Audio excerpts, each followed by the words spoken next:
So without further ado, I'll move on to the first talk, which is by Dr. Jan van der Stoep, who is the Endowed Professor of Christian Philosophy at Wageningen University, the Ede Christian University of Applied Sciences, and the Theological University in Kampen, all in the Netherlands. And he's going to speak to us about eating as a normative practice and talking about the question of what is a good meal. So Jan, please go ahead. Thank you, Eileen. Nice to meet you all here. I'm looking forward to our discussion, and I will start with my talk. But first of all, I will share my screen. My talk is on eating as a normative practice. I called it Our Daily Breath, and I have written a paper about this topic together with Henk Jochemsen. He is not here in this group, but I will present that paper. So it's work from my side, but also from the side of Henk Jochemsen. And we're still working on this paper, although we have to hand it in this afternoon. So maybe you can give me a few comments that I can still incorporate into the paper. In modern liberal society, food is often seen as a commodity, as a thing that you can produce and consume, and that has no meaning of itself. It's just a product. And if at the moment we are eating, it's a matter of personal preference. As long as we do not hurt anybody else, there's no problem in eating anything. You can choose for yourself. Most of the time, food is seen as a matter of personal preference, personal choice. But nowadays, food ethics becomes important again. It was very important in the Middle Ages. For example, in the Middle Ages, temperance was a very important virtue, and gluttony was a vice. And that means that to be a good person, you have to eat with temperance. You have to eat your meal in a dignified way.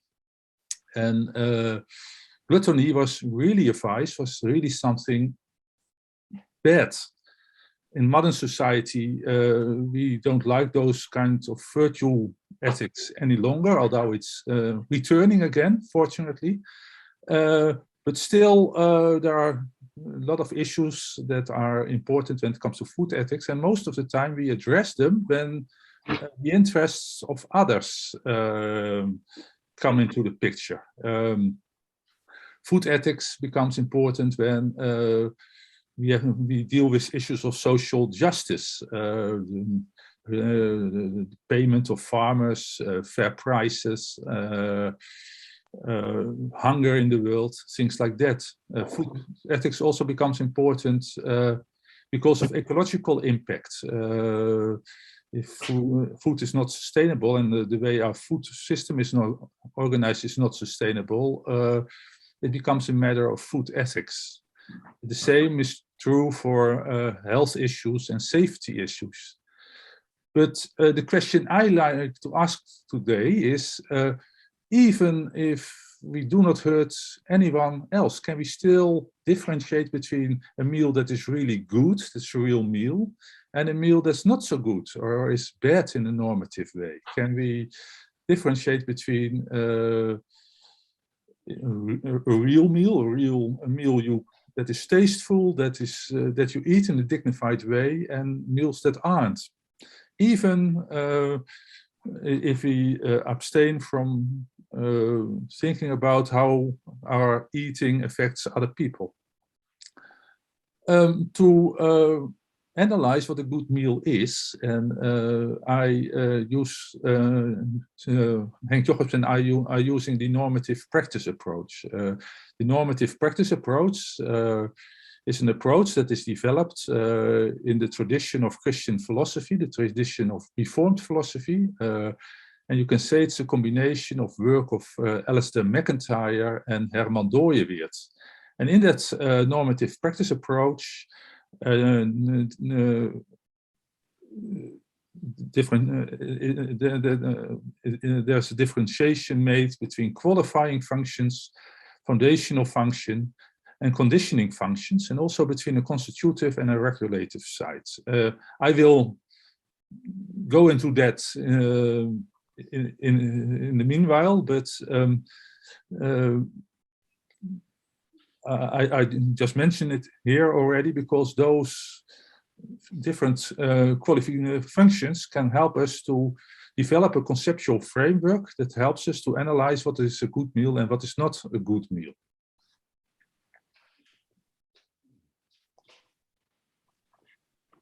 I start with the qualifying rules, and in order to come to an understanding what qualifies a good meal, it's important to ask this question: what makes dining different from other activities or just from consuming food? We all consume food sometimes when we are at a railway station or somewhere in between. We can consume food, but we do not call it really a meal. A meal is something you do when you sit around the table, most of the time with others. You set up the table, you use a dish, fork and knife and things like that. And what makes that dining different from just eating? And you can say that is really what qualifies a meal, what makes a meal a real meal.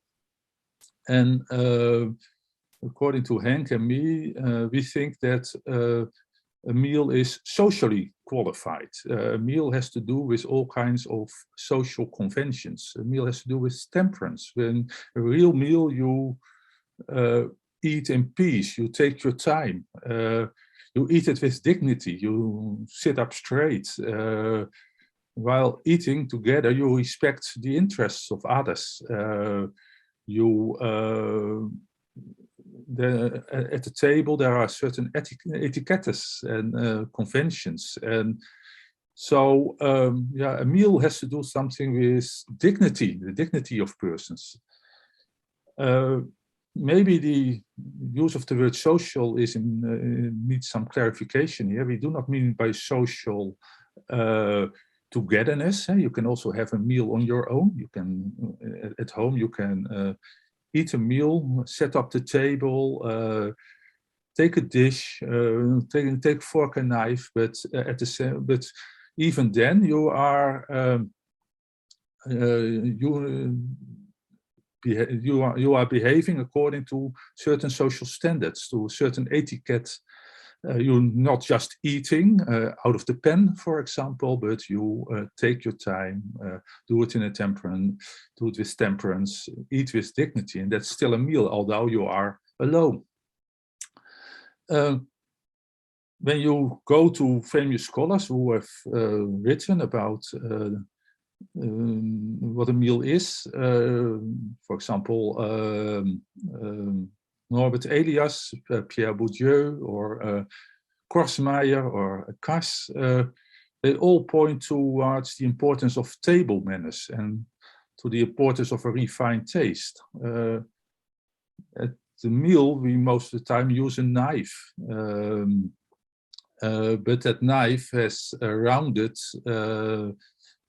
point. It's rounded. It's not a knife that you use to hurt other people. And for a long time, in the Middle Ages, for example, when people were eating meat, the whole animal was there on the table. Nowadays, we don't like it any longer that we eat animals, so we have become very sensitive to that. And now the meat often is prepared in the kitchen, or even we choose not to eat animals any longer. So you see in the course of history that that a certain kind of refined taste is developing, and that it has something to do with eating your meal in a dignified way, to do it without violence, in a peaceful way, in harmony with your environment. And yeah, table manners and refined taste are never are of course classed found. People in a labor class eat their meals differently than people in other cultures. When you go to the bourgeoisie, for example, the aesthetics of food is very important in high-class cultures, but in labor cultures, people are more focused on food with a lot of energy in it. So different classes have different customs, but in all cases, you can still speak about a good meal or a bad meal. A meal has something good or bad in itself. It can be healthy or not healthy, sustainable or not sustainable. It can make you sick or doesn't make you sick. So although there's a certain social contingency, there are still table manners and refined taste still also have a kind of universal morality in it. The second type of rules you can use when you look towards what a good meal is the foundational rules. That's the answer to the question, what are the requirements of having a good meal? And according to Henk and me, the foundation of having a good meal is formative. Eating presupposes all kinds of techniques. Hunting, agriculture, cooking, and in that sense, eating or dining is typically something that that belongs to human beings. And of course, animals also eat, and even plants feed themselves, but having a meal is something only people do, and having a meal has something to do with cooking. And as Levi Strauss already said, man is the only animal that is really cooking. So what are the requirements of having a meal? Having a good meal is that there's something formative in it, that you have to use certain techniques. And at the same time, you have to acknowledge that you are interdependent with, there's an interdependency between you and other organisms, between man, animals, and plants. So it's very important that we behave in a prudent way with all the materials that we are using and eating. Therefore, stewardship is important. Stewardship as understood as an agricultural prudence. If the farmer takes good care of the earth also will take good care of the farmer and his or her family. And there has to be something like intergenerational care. You receive the earth, the land from other beings and from our creator, and you have to give it through to new generations. So dignity is an important value when it comes to eating food. Eating it in having a meal means that you eat it in a peaceful and temperate way. You need certain techniques for it. That especially makes us human, makes also a meal something that especially humans are doing.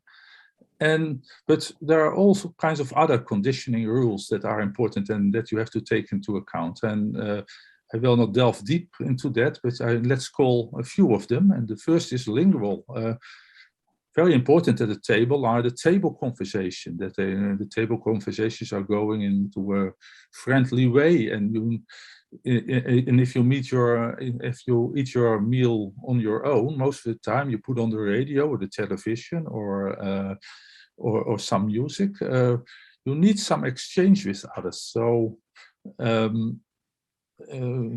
table talk is an integral part of a good meal, and without table talk or fierce discussion, you cannot say that you have had a good meal.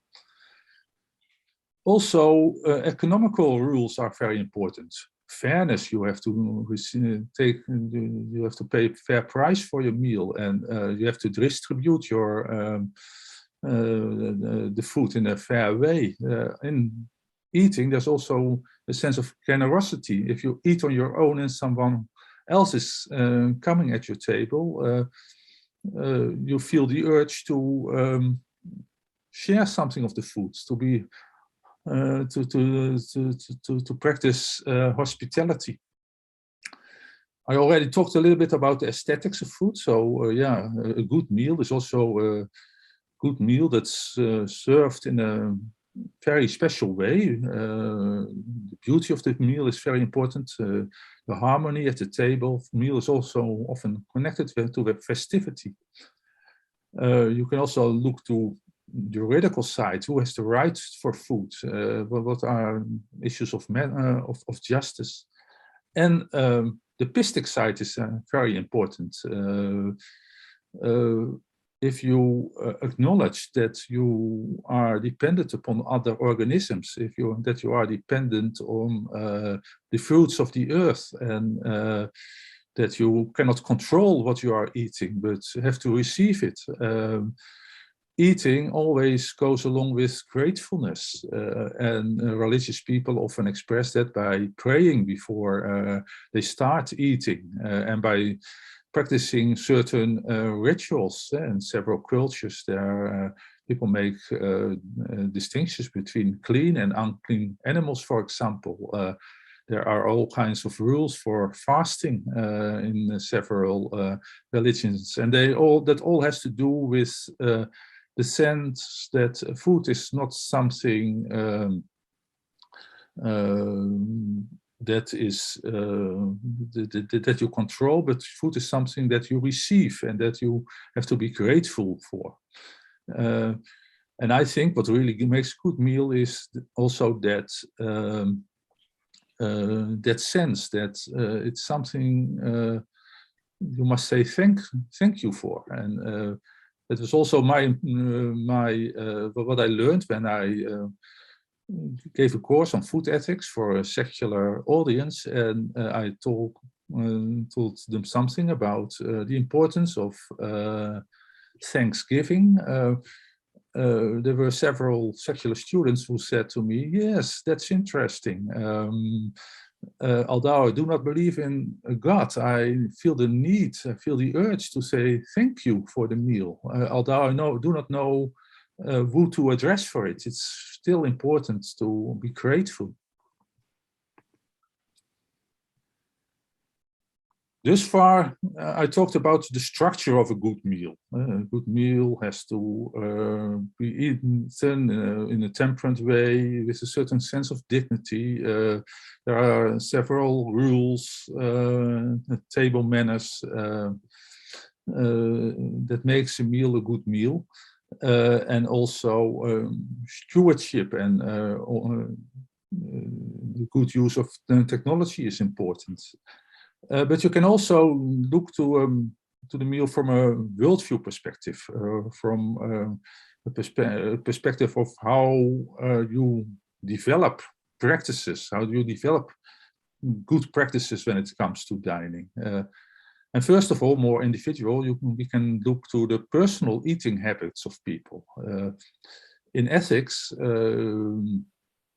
Flanagan, a moral philosopher, Flanagan, for example, makes a distinction between first order and second order desires. First order desires is the desire to immediately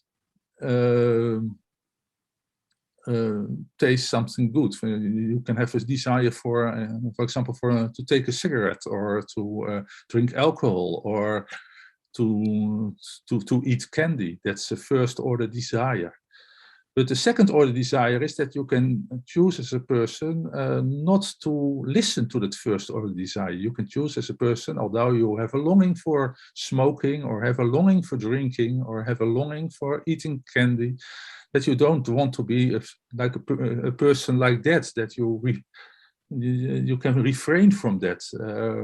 And that Flanagan is calling second order desires. And that second order desires are important, I think, when you try to to practice temperance at the table, not listening to your immediate needs, but ask the question, what kind of person would I like to be? Eating in a dignified way. Charles Taylor even makes a second distinction between weak and strong evaluations. Weak evaluations are evaluations just about what kind of person you like to be. Strong evaluations also has a moral component in it. So do you want to be a real honorable person? Do you want to listen to all kinds of normative ideals or not? But the important point is that as a human person, we not only have those first order desires, but also second order desires, and especially at the table, and they are very important. And also worldview perspectives are very important. Albert Borgman analyzes a meal as a focal practice, and he argues that more and more we eat our meals from a device paradigm. We take it from the microwave, we eat fast food, we don't use much time to prepare our food. We want our food immediately. He calls that the device paradigm. We want to have instant satisfaction. And over against that, he is talking about eating as a focal practice. And as a focal practice, he means that you really make it meaningful. Focal, the term focal refers to the fire.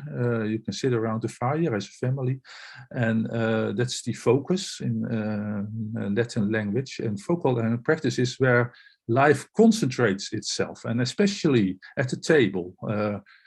Family life is concentrating itself, and when we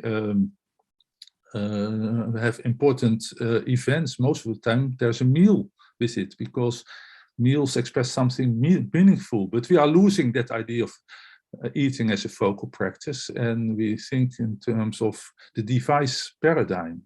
And the interesting thing of the development of new food cultures, for example, all kind of food, all kind of books about how to prepare meals, or the whole slow food movement, the development that production and consumption of food are connected again, are all developments that emphasize that food is not just a thing or a commodity, but it's really integrated into the focal practice of a meal. And from a perspective of eating as a normative practice, that's very important to really figure out how you can eat in a meaningful way. My last slide. This far, I talked about the question, what is a good meal? And a good meal has to do with eating it in a dignified way, observing certain table manners, observing temperance,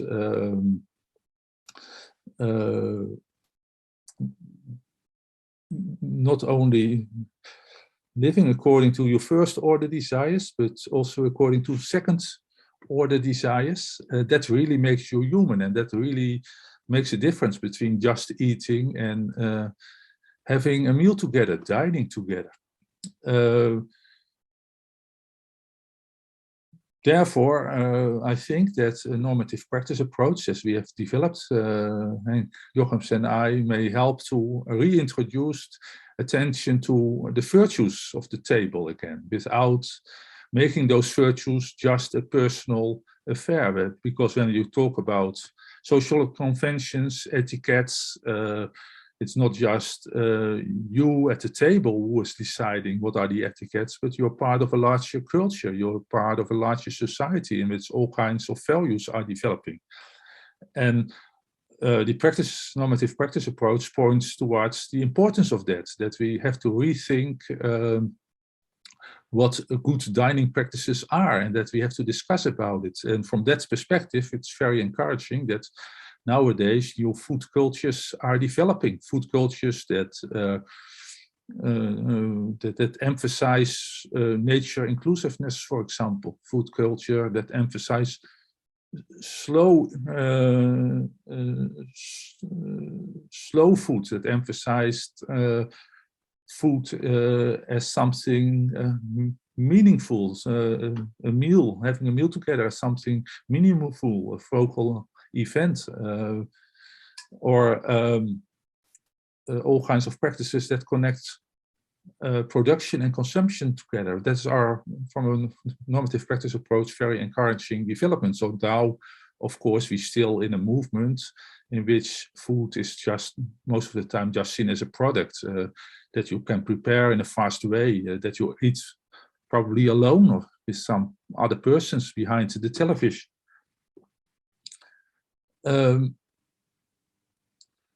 When we focus on the question, what is a good meal, that also has consequences for the production of food.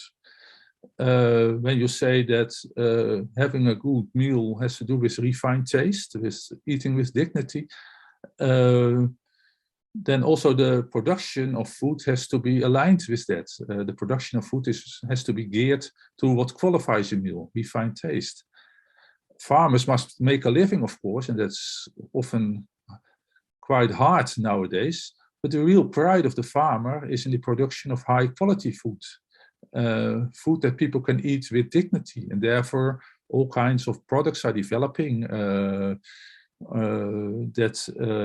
that weren't there before, because consumers ask for food that they really can enjoy, food that's really sustainable, food that is really addresses the interests of other organisms. And at the same time, good dining, that's the opposite way around. Good dining cannot do without good stewardship. You cannot enjoy the fruits of the earth to practice temperance or share food in a generous way without taking care of where your food is coming from. So the normative practice approach helps us to connect the production of food with the consumption of food, and shows that there's an inner connection. I started with the idea of a liberal society in which food is just a product, just a commodity, and how you eat and the way you have your meal is just a matter of personal preference. I think that such a normative practice approach as we are developing here may help us to use a new vocabulary, a new conceptual framework in order to discuss with each other what is really a good meal, or what is really a good food practice. And in that sense, it doesn't stick by the idea that food is just something personal. It likes to open the question what a good meal is, and what is normatively good or bad when it comes to eating. Thank you for your attention.